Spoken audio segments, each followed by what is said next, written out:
Hey, it's Alex Radical from BoardGameCo, and it's time for another week in review that I may have to change the name of this segment in some way, like news and week in review, or what I played, or I don't really know the amount of things I'm adding to this segment. It's becoming its own little thing. But with that said, let's start off with the news. If you're wondering what's on the table in front of me, this is going to be the game of Wild Assent I just finished. I will have a review coming soon, but I want to get through a bunch of games, bunch of settlement phases, all that, make sure I have everything crisp and clear before I go into a review. I will say it's certainly not terrible. I'll start with that. So we have that out of the way, at least as far as my own opinion goes, at least.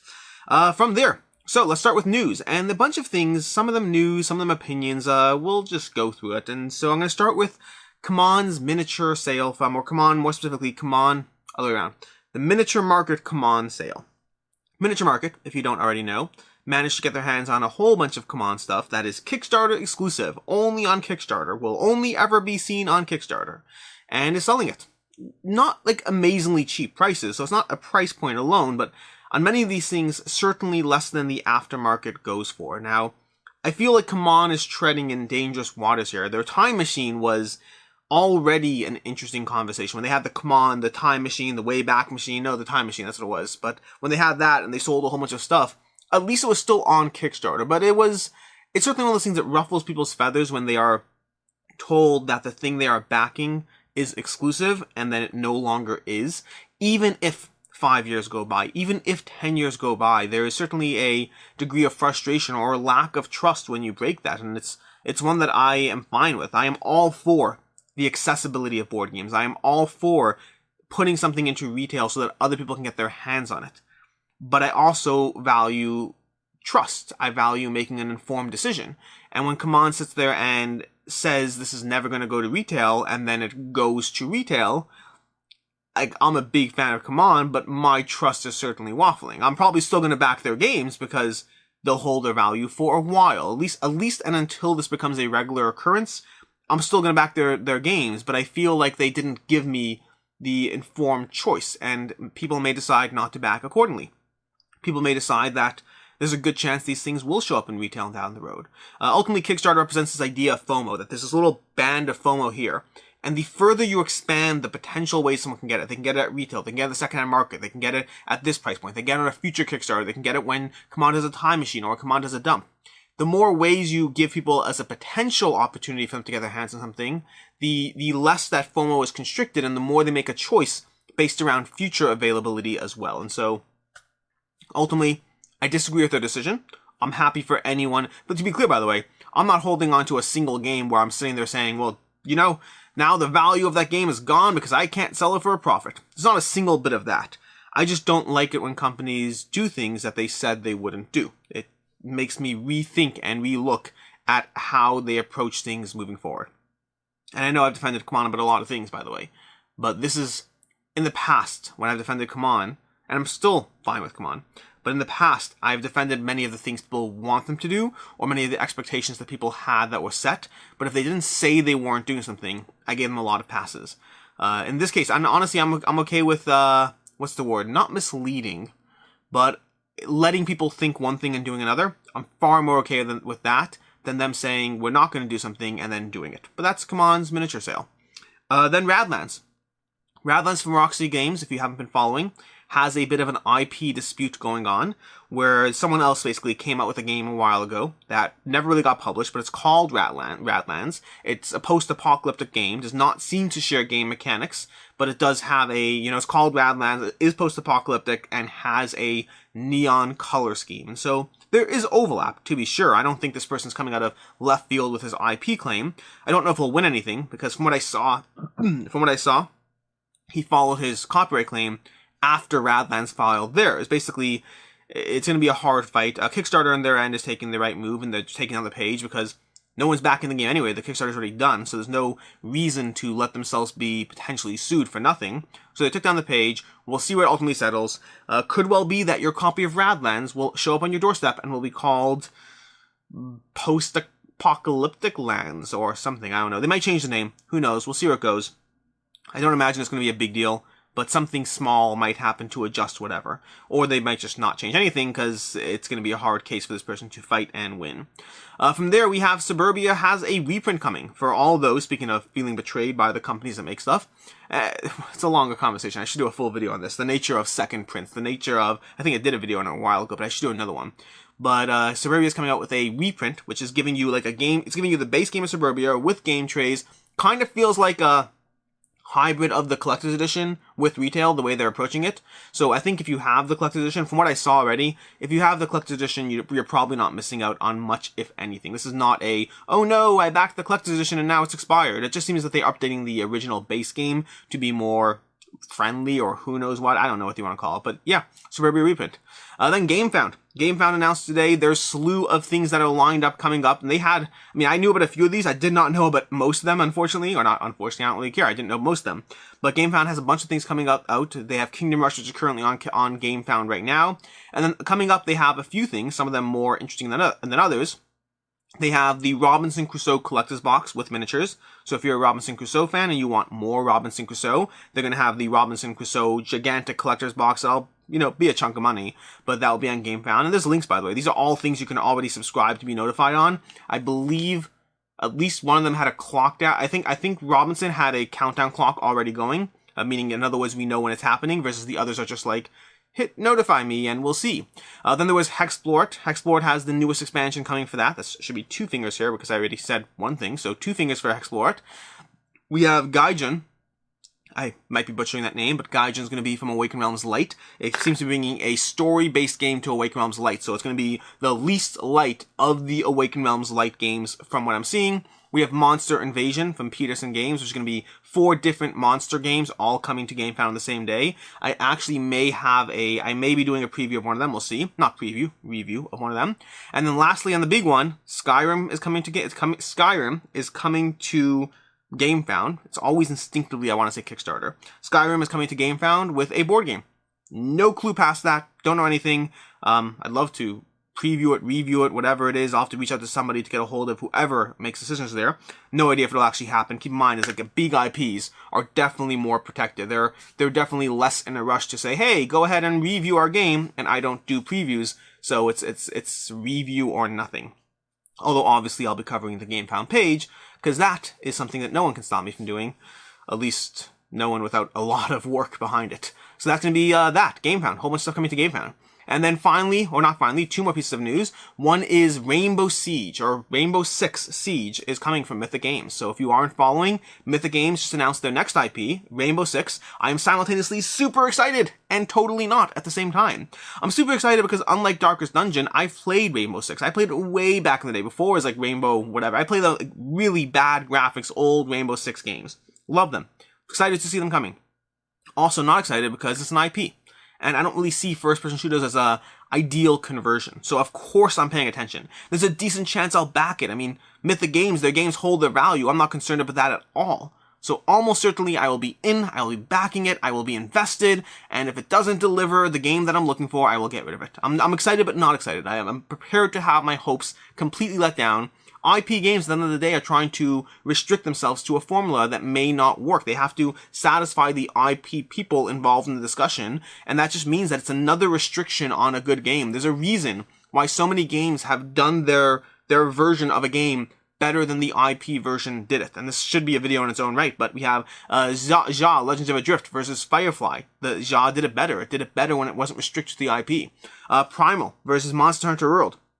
Don't know which one's better because I only played one of them, but Primal is killing it. Monster Hunter World, on the other hand, they may or may not have to restrict themselves to certain IP-based decisions. There's a bunch of others that I'm not thinking of at all. I'll have to spend some time. If I want to do a full video on it, I'll have to come up with more than 1.5, so we'll see. But yeah, not being restricted to an IP does give you more freedom. So, whereas if you have to make someone else happy with the decisions you're making, you are inherently a little bit more shackled. Can you still make a great game? Of course you can. Are you operating with more constraints than someone who isn't tied to that IP? Yeah, you are. It's like card games. I mean, there's a reason card games, decks of cards, are not often as good as board games, because when you restrict yourself to 52 cards, you are putting an arbitrary restriction in play that other people don't have. And while in the case of a card game, it's a deck of cards, in the case of an IP, it's someone else who has to sign off on things that may or may not go into the vision of what the best possible board game is. still can be amazing. I mean, Marvel Champions is great. I love Marvel Champions. So it's not that IP games are bad, it's that IP games are operating within a restriction, a set of constriction that other games are not. And then lastly, we have Everdell. So this, we have our nice little handy dandy, not boxes, these are just, you know, little punchboard sheets, but we have some Everdell stuff from Starling Games. This is not going to be a full review. It's going to be, I mean, I'll tell you right now, I'm going to like it. The question is, how do I, it's going to be a hard one to do because I do have a review coming. Look at this. I mean, this is gorgeous. It's absolutely gorgeous. I mean, the art, not Kyle Farron. Who's Andrew Bosley? No, is it Bosley? Yeah, Andrew Bosley. There we go. Just whack myself on the board on the head. But yeah, I mean, Everdell is going to be more. I think they said these are the final 2 expansions. Does that mean anything? No, it doesn't. I'm looking at you, Dominion, who said it's going to be the final expansion a long, long time ago. But maybe it's the final expansions, and it comes with a big box, Giant Collector's big box. So what I have is I don't have everything. In fact, I have barely anything. I have a bunch of cards from the expansion. I don't have the extra board that's coming in the new Leaf expansion. I don't have a lot of stuff, but I do have some stuff, so I'll be playing with it. I'll probably do a playthrough with my new whole setup, and you may notice I'll be sitting more here than by the couch over there. Now, I'm not giving up on the couch exclusively. I'll still be there, maybe, probably. We'll see how it all plays out. I'm still making this all up as I go along. But I do like the new setup here. I like the top shot, the table here. I like the little lights I got going on in the background, which I can make orange when I want. Woohoo! Now I got orange lighting. Look at that. And let's make some red lighting. Woohoo! It's just all kinds of pretty or whatnot. Let's go back to the other light because that's far less intimidating. But I'm still messing with the light situation. I might be getting other kinds of lights. I'm just messing around. But I like the idea of having a solid fixed studio. And so I'm completely sidetracked from where I was. Point is, I will probably be doing a playthrough with my wife of both Everdell and the new content that I have. Like I said, I have a limited subset of the new content. I have a bunch of cards, so I can't imagine I'll play it and either be blown away or be like, this is the worst. So expect my review to be fairly flat in terms of what it delivers. I love Everdell. There'll have to be amazing cards for me to sit there and say, wow, get this expansion. And there'll have to be pretty darn bad cards for me to say, wow, this expansion is ruining the series. It's more of something I like, so I'm in. But that would be the news. And with that, it's a lot of news. This is a busy week. With that, let's go to playthroughs. So, what I played this week. Let's go back. I actually haven't logged the rest of the week. I find I do this a lot. I get most of my games in over the weekend. So, like, a vast majority, like 80% of my gaming comes in over the weekend. That's what I get, like, I don't know, like 15, 16 games in over the weekend, and then a bunch, like maybe 5 or 6, that's not 80%, but like 5 or 6 scattered throughout the week. So I haven't actually logged my games for the week. Usually I'll log everything Sunday night. I'll be like, okay, great, what did I play? Sometimes I log as I go to a degree. On Saturday I don't because I'm not using electronics, the whole religious thing. But either way, so what do we have? I have Santa Monica. I played Santa Monica, which I may have said last week, I don't remember. But either way, I played Santa Monica again, either way. So we'll have a review coming on that, so nothing mum's the word. I played Moonmakers, review coming on that, although, if you want my current opinion, so far only after one play, so if you want my current opinion, feel free to check out the Weekly Quack, my podcast with the Quackalope guys, and I talk about it there. So, I mean, I like it. That's I can't keep a secret sometimes. I like Moonmakers, but I want more plays in before I do a review. Stockpile. Stockpile is another game that I'll be reviewing at some point. I just need to get some more plays in, although this is actually my, 4th play already, so I probably can do a review on it. I'm a little busy, I'm a little backed up on reviews. We'll come to that when we talk about the schedule for the week. But Stockpile, I should do a review of that one soon. I've Gone Shun Clever, which is actually going to be a gameplay going up later today. So keep your eyes peeled for that. Fairy Season, which is a review I'll be doing with Ricky. Nidavellir, got some more games of Nidavellir, which is great because I have a review coming of that. Santorini, got a whole bunch of games of Santorini in. Quacks of Quedlinburg. Ooh, Quacks. Quacks is... So Santorini, I'll talk about Santorini. There's no review. Santorini is a game I love. Absolutely love it. It's on the shelf out of there. Yeah, you can see it in the camera. So Santorini's over there. It's a great game. I love it. Every time I pull it out, I don't always pull it out. Sometimes I'll go like a year without pulling it out, or a year is probably a long time. Sometimes I'll go 6 months without pulling it out. But when I do, I'll knock out like 10 games and love it. It's so simple. It's so elegant. I love mixing up the powers. It's just a solid puzzle. It's a solid puzzle to go back and forth, head to head, with somebody who understands how to play the game. Quacks of Quedlinburg. So I have Quacks of Quedlinburg, which will be a game that I don't currently have a review planned. I mean, eventually everything in my collection I might review, but Quacks of Quedlinburg is not a game that's on the fence, so to speak. It's a game that's in my collection. I like it. I have the expansion. I haven't played with the expansion. I really enjoy it. It's push your luck. I didn't like it initially. In fact, this is going on my list of 10 games I was wrong about, or whatever it is, which is a video I'll do at some point. But basically, there are 10 games I got back. 10 games I had second thoughts about, played again, and enjoyed it more. So Quacks of Quedlinburg is definitely going to be in that category. We'll see how it ultimately plays out, but for right now, I'm enjoying it. It's not heavy strategy. It is light, simple fun, bag building, lots of luck. You can definitely get messed over on the luck, which is not satisfying if you're the one who got messed over, but it's still a fun experience, and I appreciate it. So I recommend Quacks of Quedlinburg. We have Zombie Kids Evolution. My kids and I are trying to finish off Zombie Kids. We started it like 6 months ago. We went through a whole bunch of games. It's a little bit, so it's a good legacy game. It's a great intro legacy game. If you're introducing your kids to a legacy system, it is great. I do not recommend it for adults, not nearly meaty enough. I do have Zombie Teens. I haven't played that yet, so I can't comment on that. But Zombie Kids is a great intro legacy game, but it goes on a little longer than I would like. I mean, it's all relative to how often you play it, but we basically played a ton of games at first, and then let it sit on the shelf for like 6 months, and we just finally started picking it up so we can knock it out, specifically because we have Zombie Teens. So, Zombie Kids. And then V-Commandos. V-Commandos, I got in, over the past week, I've gotten in 5-6 games of V-Commandos. Basically, I have a review coming today, and I wanted to play a bunch of the V-Commando stuff. So I got it. I mean, I played it way back in the day. Not way back in the day. I played it when I first got it. I wanted to pull it out and play a bunch again before I do the review, refresh myself on the system, because it's been a while since I played it, and they have a new Kickstarter coming soon, which is why I wanted to do this. So one of the things that are upcoming later today is going to be the Commandos review. And speaking of which, oh, and then I played Wild Assent. I'm trying to think what I played this week that I didn't log. Oh, I played Ragnarocks. Wow, I didn't log any of my Ragnarocks plays. Wow, I played a whole bunch of Ragnarocks. Whoa. Okay, I have like 15 plays of Ragnarocks that I have not logged, so I need to log those. I have Wild Assent that I played, and I feel there was something else that I played. I don't remember. This is the problem. I don't log everything. I try to log what I can. And with that, we go into the week in review, the final part of this video that's actually supposed to be the entire point of this video. Remember when I said I wanted this video to be like a 10-minute video every week? Yeah. That went about as... that went the way we all expected.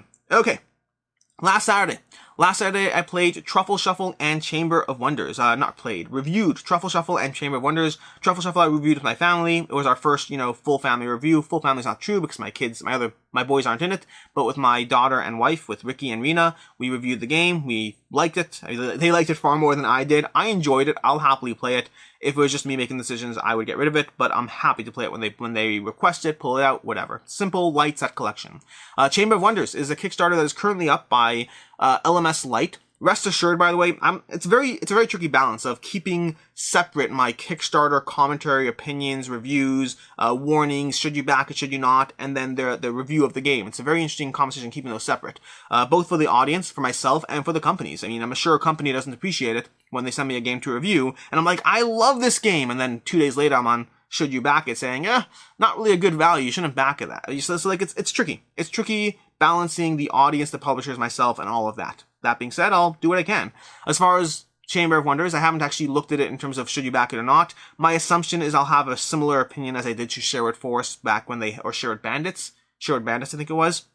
Whatever the game was they had last time on LMS Lite, I assume I'll have a similar opinion. I can't imagine much will change there. I will say Chamber of Wonders is enjoyable. It's one that I'm happy to add to my collection. Also not one I'm blown away by. Its biggest appeal, the reason I'm happy to add it, is I knocked out games of it in 20 minutes, which is pretty solid for the decision space that it gave you. A little bit more lengthy on the setup compared to that playtime, but overall, I'm happy with it. I'm happy to play it. Will it be my collection in a year and a half? Well, I mean, it won't. It's a weird conversation because it won't have necessarily delivered. But once I get the final copy, will it stick around for a year? I don't know. It's hard to say. Lighter games, anything I rate a 3 is always at risk of being cut at any point. 3s are just my good games. I have tons of 3s in my collection. Some last, some get cut. It's hard to know. Some go up in rankings. We'll see. But that's Chamber of Wonders. Sunday, I did the requested Bloodstone versus Everything video, and I missed a few things because everything is a big word, but I did cover a lot of Bloodstone versus this, Bloodstone versus that. The real contenders are going to be Bloodstone versus Super Fantasy Brawl and Arena of the Contest, but you can watch that video to get that opinion because overall I'm way too long on this video as it is. Monday was To Back or Not To Back, where we covered a whole bunch of stuff that hit Kickstarter. This coming Monday will be another To Back or Not To Back. It's gonna, because, I mean, the amount of things that dropped on February 23rd, this past Tuesday, is extreme. So there'll be another To Back or Not To Back coming up. Tuesday was Mastery in Board Games. This was a video that I've actually been pushing off for a while. I had it, I filmed it like a good 6-7 weeks ago, and I just kept pushing it off because sometimes I just don't feel as good about a video when I film it. Sometimes it happens. I don't know what exactly goes into it, but I film a video and then I'm just not super into it. And overall, Mastery in Board Games is about the nature of mastery, of is it a good thing? Is it a bad thing? How do we avoid it? How do we pursue it? Like, what's just a general conversation? And I think, to me, the reason I didn't feel as good about that video is because there wasn't a clear opinion or action item. It felt a little bit less focused on the type of stuff I'm going for usually. That said, I would say, while it didn't perform as well as many other videos, people who watched it seemed to like it and engage well, so worked out well. But anyway, that was Mastery in Board Games. That would be the Tuesday video. Wednesday was 2 videos. We had a double dip, and that's just because the reason I did a double dump or whatever it is on Wednesday is because the amount of things I have coming today is far too much, and so whatever. So we'll talk about it in a second. So Wednesday was Root Marauders. Should you back it? Short answer is it's okay. They're not giving you any particular amazing deal. If you're going to back it, my recommendation is back it at not the lowest level, but either the 80 or the whatever. But all around, if you want to wait till retail, you're not losing out much. I mean, you're not losing out much either way. They're not really giving you a bad deal. They're not really giving you a good deal. They're relying on the IP and brand of Root, of people being pulled in and paying full price for something that, again, full price is not a bad price. You can get it online later or you can get it now. Either way, your choice. I still haven't decided if I'm backing it. I currently have a pledge. I'm probably going to drop it. We'll see. I haven't decided fully yet. And then later that day, we dropped the Wild Assent unboxing. And the reason for that is because that would normally be a Saturday video, but this Saturday is already, including this video here, this Saturday is already going to be a 5-video day, and a 6-video day just seems excessive. I mean, honestly, a 5-video day seems excessive, but I just have too many things I'm trying to hit on different deadlines, and we'll cover that again when I talk about what's coming up. But then Thursday was 20 Questions with Board Game Ramblings. Great channel. I've been watching them for a while. And I had a video with Johannes and Sunniva where we just talked about different board games and questions and things. And it was fun. I enjoy talking with them. Hope to do it again sometime. I mean, I know we'll be doing a video on their channel where they're asking me questions. But I hope to do more collaborations and stuff with both them as well as others.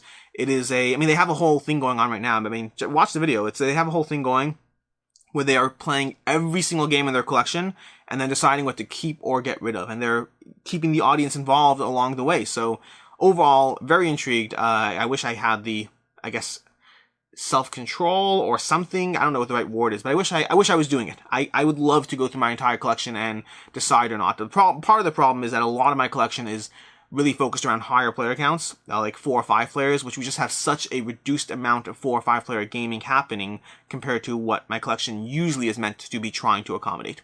That would be Thursday. Friday we have the 10 best board games I don't own. And this is going to be a video about 10 games that I think are incredible, that I will recommend heartily, no problem whatsoever. I think they're great games, and I don't own them, and why I don't own them. They're not games that I'm planning on getting back. They're not games I'm planning on getting. They're games that I've moved on from, but I think they're amazing, and I go through some of them. So that's basically Friday's video.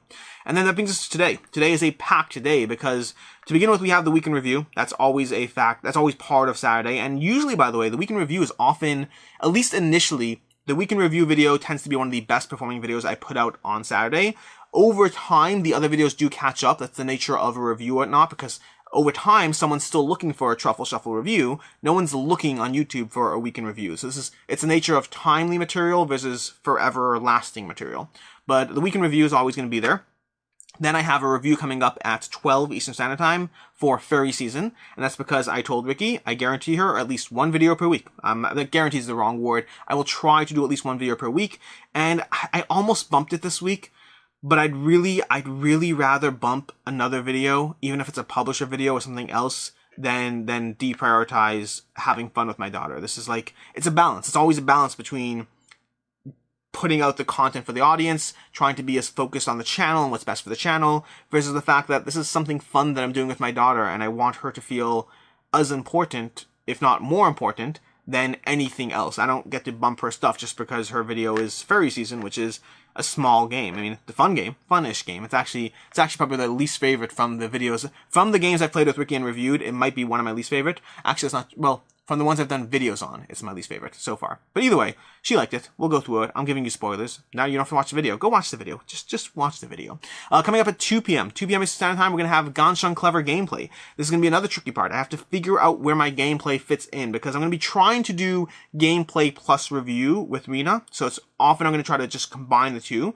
But sometimes it'll just be gameplay, and I have to figure out where that fits. Does it fit on Saturday? Does it not? I don't really know. But I wanted to try out the overhead camera situation that I have up over here and this new setup. So I wanted to try that out as soon as I got it. This is all from the GoFundMe, by the way. So when I got basically once the GoFundMe hit around 2K, I went ahead and bought not all the equipment because the GoFundMe wasn't up to the full amount. But I bought the overhead bar and the camera. So basically around, I have to double check the numbers, but I think I bought around $3,700 or so of the $4,500 worth of equipment, because the camera and lens are the most expensive part, and the bar is essential to what I'm doing. The lights I didn't get, whatever it was, I'll figure out later. But point is that I got the stuff, got it all set up, and I wanted to start doing fun things, and I'm a little addicted to it. It's more editing per video, which is annoying, but I'm a little addicted to actually having better quality stuff, because it's fun. It's fun to take pride in what you do, and so I take pride in what I do. But point is, Ganshun Clever at 2 p.m. we have gameplay. Over time, I'll figure out exactly how I fit it in. I may end up doing 2 days a week of like multiple dumps or whatever it is. I'll have to figure it out. It's all gonna be a balance. I will figure it out along with you, and of course, you'll find out what I'm doing. Then at 4 p.m. we have my review for V-Commandos. This one is time sensitive because I believe I'm getting content for the upcoming Kickstarter as well. So I want to get the review out now so that when I do a review or whatever it is of the new content that they're sending out, then I can keep them like separate. I don't want to do like a back-to-back. So I have the V-Commandos review coming out. Spoiler alert, I like that game. It's not a new game that I'm reviewing. It's one that's been in my collection for over a year that I'm reviewing. So yeah, I like it. That's the short version. That's my computer pinging because I forgot to lower the volume. That was silly of me. And then finally, at 6 p.m. I have a gameplay plus review of Ragnarocks. And so this is going to be the Ganshun Clever was with Shira, Rena, and myself, which you may or may not have been introduced to Shira yet. I think this is her first video on my channel. She was on a video with Quackloaf's channel, but she basically is a regular here. She kind of what's the word for it? She basically self-quarantined, whatever it is, with us since March. Like, she's been our household person since March of last year, so it's been a while. And then, where were we? 6 o'clock. 6 o'clock, I have Ragnarocks, which I did with Rena. So it's a gameplay. We play the game, and then we both review the game. And Ragnarocks is going to be an active Kickstarter, currently on Kickstarter, Grey Fox Games. And again, this is my review of the game. I haven't even looked at the Kickstarter as far as should you back it or not. And that, I'm just going to start bringing a cup of water with this one. This is empty already. I already had my coffee, so it's a little too late now. That's going to be the week. That's going to be the week in review. Getting longer. These videos are getting longer. We'll see how we can, whether we can speed them up, whether we should speed them up. It's all a ongoing experiment as far as what is the most fun for me, what is the most useful for you, what is the perfect hybrid of that. Coming up next week, Ricky's going to have another video, which is not her usual review. She is probably going to have her 10 favorite games. I say probably because we filmed that about a month ago, and I'm pretty sure I deleted the video because I can't find it anywhere. So we're refilming that video sometime soon, and it's going to be going up next week, assuming we actually have a chance to refilm it.